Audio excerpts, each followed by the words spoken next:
Well, folks, it's about that time, and I got tagged in this one today, and it says, which one of these characters do I find the most unbearable to be around? Someone I find absolutely unbearable is definitely Brian. I mean, the show itself dedicated a whole 1 minute and 42 seconds of Quagmire just talking shit about this man. Imagine being around someone who's so lonely they date an Alexa. Wouldn't be able to live with this insecure piece of shit because all he would do is either steal my ideas or try to ruin them in his own way because of the fact that he knows he sucks. It definitely doesn't help that Brian is a straight up racist, top of also being a raging pedo. Then when he's not bumming around the house, he's still plotting on Lois. Bro is a straight up bum. I would hate to have to come home and look at my fridge and see that all my shit's gone because he just ate it. I'd be creeping in the car on his ass too. Like, what? The man just be openly in the living room scrolling through the hub looking for something to beat his schmeat to. This jackass even does it in the kitchen while everybody's home. You dirty bastard. Imagine someone makes a perfect robot that does everything that you do. He finds everything this robot does annoying as shit to the point to where he hates himself. That's how I know he's the worst. Every medium I've ever seen, Hawkman is always a bitch. And what's even more messed up, he's a generational bitch, because does anybody really think about how messed up his character is and how he's portrayed in media? This man's whole character consists of, hey Shiara, you and I used to be together thousands of years ago.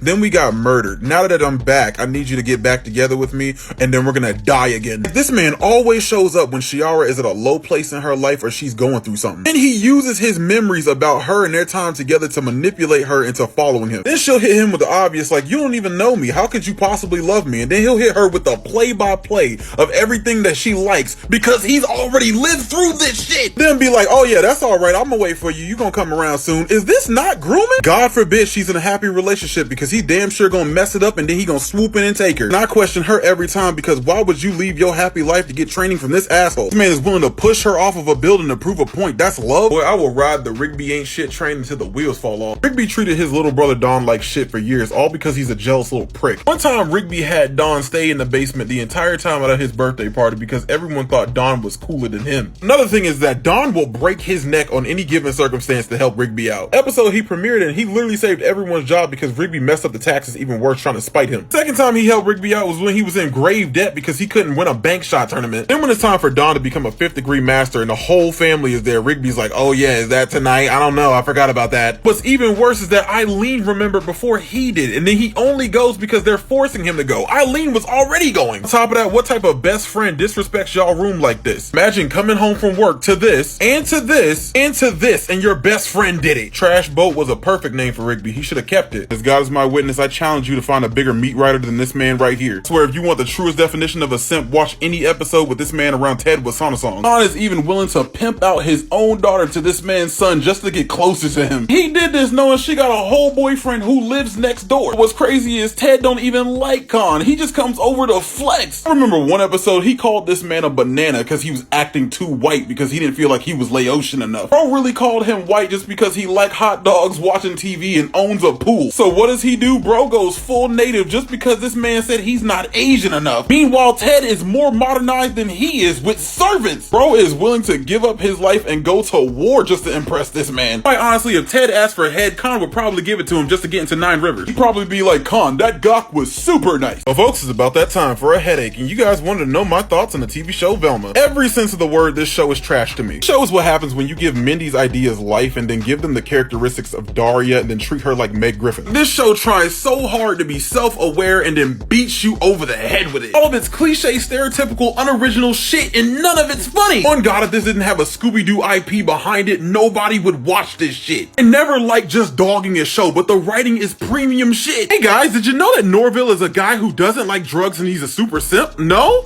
We're gonna tell you 4 more times. Hey guy, an actual pivotal plot point in this story is that Fred couldn't commit a murder because he has a little schmeat and couldn't take care of himself. Hey guys, don't you get it? Fred is privileged. Why aren't you laughing? Then the newer episodes only get worse, where the whole town comes together and collectively says, let's only protect the sexiest high schoolers. Like, quite frankly, I don't know who this show is for, but it's quite clear that Warner Brothers likes producing shit and is proud of it. Well, folks, it's about that time, and I was asked, what is one of the worst cartoon couples I've ever seen? Boy, Fry and Leela's whole dynamic is a dumpster fire from the beginning. From the jump, Leela was never worth it. Not like Fry was a catch either, but this man was a premium simp for no reason. Leela would never give Fry the time of day unless there was 3 factors available. First factor is when she gets hoed by somebody else and is feeling lonely and Fry has to come and pick up the pieces. Second factor is when an outside force changes every aspect of Fry, finally making him appealing to her. The third factor is when he almost dies or risks his life for the umpteenth time just for her not to like him the next episode. You know how toxic their relationship is that Leela would never give Fry a chance, but the man she fell in love with and was destined to marry is just an older version of Fry with a different haircut and a sore throat. Imagine actually dying for someone multiple times and the only way they'll give you a chance is if you move suns to actually spell out a love note in the sky. She was willing to give Zap Brannigan coochie for free. Imagine fighting that hard to lose to a man with his thighs out. Couldn't be me. Who is more annoying, the Ashleys from Recess or Myrtle and her crew from Lilo and Stitch? Like, not gonna lie, both of these groups have me bent, but one only drives me up the wall so much. I don't remember half the shit that they used to do. I just know that they would spam the word scandalous on a daily. Growing up lets you know that that's just what girls do. They wear the shit out of one word. Ooh, scandalous hits me with the same amount of cringe as the abuse of the word period or its giving. Every time Myrtle and her friends were on screen, they gave me scabies. If MPC had a picture next to it, it would have Myrtle's friends in the background saying, yeah. Myrtle stays trying to pick on Lilo, but she looks 40 in the 3rd grade. Her parents knew exactly what they were doing when they called her Myrtle because they knew she was gonna grow up into a fully evolved Karen. The thing is, they stay trying to call Lilo weird, but all of y'all are just base. Lilo has a family made up of superpowered aliens. What is the most interesting about you, dolls? And she had the nerve to give Lilo shampoo and tell her to wash her hair. Lilo shouldn't be taking no shit from nobody who look like they smell like wet dog. Well, folks, it's about that time, and I got tagged in this one today, and it says, who was the actual villain in the TV show Beef? I don't care what nobody says, it's most definitely Danny. Problem is that everything that goes wrong with Danny's life is his fault, and he keeps trying to make it everyone else's problem. This man is a straight up sociopath. He literally tries to track someone down over a road rage incident just so he can get revenge on them. We're talking about something so childish and petty as to invade someone's home just to pee all over their bathroom because they cut you off in a parking lot. He was a scumbag long before he even met this woman because he even Rigby'd his own brother. Imagine throwing away all your brother's college applications and then complaining about him wasting his life. Boy, you're a dick. Then further lies to his heartbroken brother by saying that his ex burned down their parents' house, who was also his enemy, by the way, when he actually did it because he sucks at wiring stuff. Not only that, he snitched on his own cousin over a road rage incident and then sent him to jail for 7 years just to take all the money he's been saving even though he helped you. Then starts dating the girl he was interested in. Danny freaking sucks. Good lord, how could I possibly forget the primary meat writer of the show? Hank just don't be on tip, he be balls deep when it comes down to Buck Strickland. Buck Strickland can say and do anything he want to Hank, and he'll straight have this man flustered and he'll still come to work praising him tomorrow. I'm not even gonna hold you. When the show first started, I thought they were secret lovers because who the hell follows a grown ass man to the bathroom where he takes his shit openly in the stall and you stand there and talk to him? Imagine working for someone for 15 years as their assistant manager, and the first time the boss is out of commission and needs someone to take over the company, he tells you to go and feed his dogs, and then has the new guy who has no clue how to run it take over. Hank is such a pushover, he's willing to commit crimes for Buck. Who the hell comes into work and is like, oh yeah, I need you to shoot my emus. Hey Hank, I need you to bury this random thing in this bag in the woods. Can't even remember how many times Hank has lost his job being wrapped up in some bullshit with Buck. Definitely the worst thing he's ever done was try to frame Hank for the murder of his mistress. And this man plants evidence in his truck and then tells the police to search it. And he openly admits it in front of their families and detectives. Then Hank just lets it go.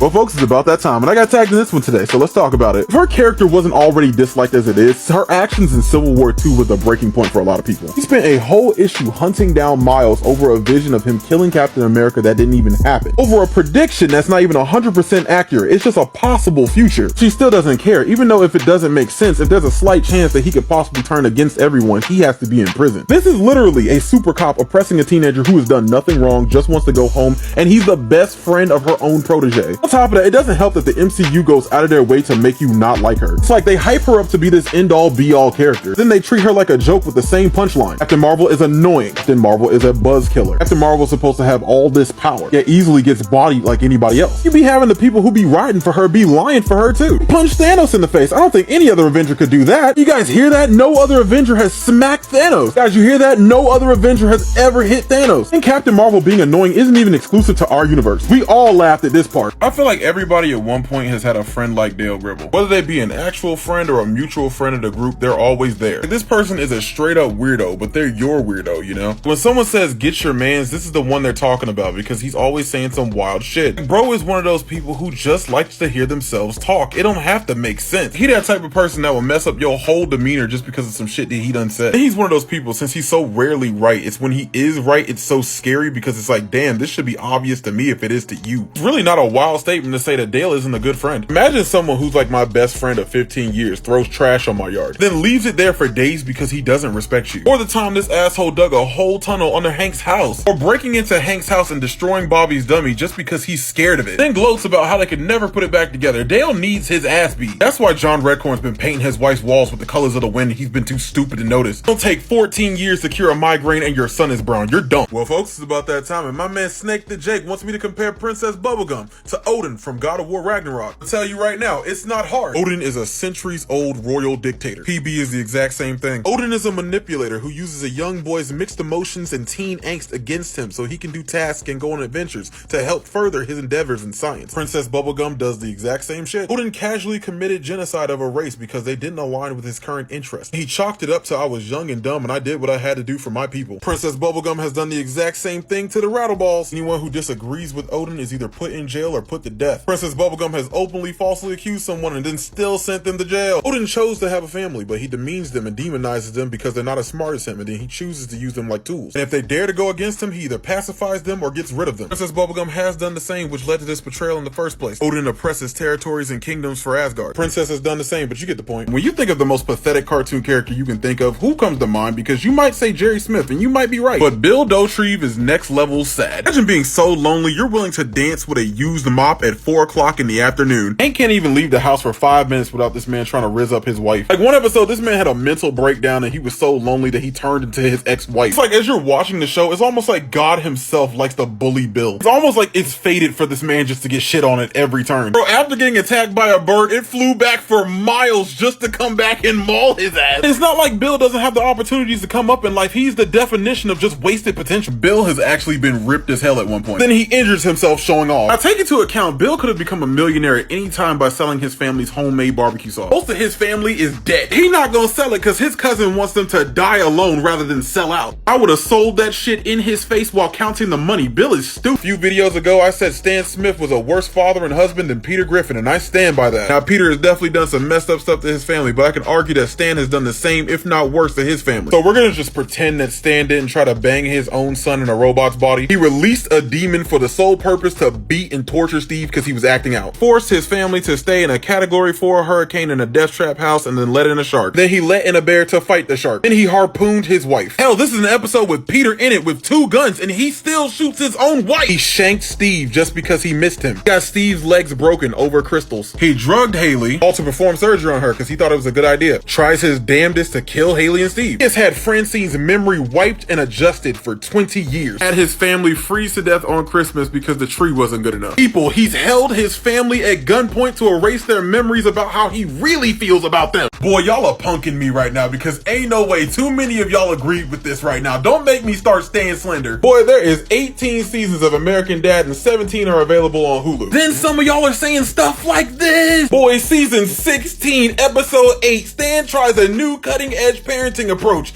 DNA splicing. So Stan decides to inject his DNA into the kids because he believes they suck at life and they would be better if they thought more like him. Y'all are saying he's an amazing father for drugging and manipulating his kids because his caring for them is misguided. He's literally playing God because he thinks he's better than everyone. He says so himself. That would have been a mistake, and I don't make mistakes. It's not in my DNA. And now it's not in theirs either. Season 16, episode 12. Boy, he has Haley saved in his phone as Girl Smith. Fister, that's how I sign you up. Because you're worthless, just like a fist. And he almost burns Jeff alive, then lies about saving him. Can y'all please watch the show? Stan Slander Part 3, because my friend, you are right, and Stan openly admits it, and he disproves anyone who says otherwise. Alright, and people, let's remember what Stan defenders say. He learns lessons, and he's not as bad as the old seasons. He's a great father now. You know your boy come with the receipts. Season 16, episode 14. Didn't you have the CIA put a tracking device on Mom's car? That's so I can know where your mom is at all times so I can control her.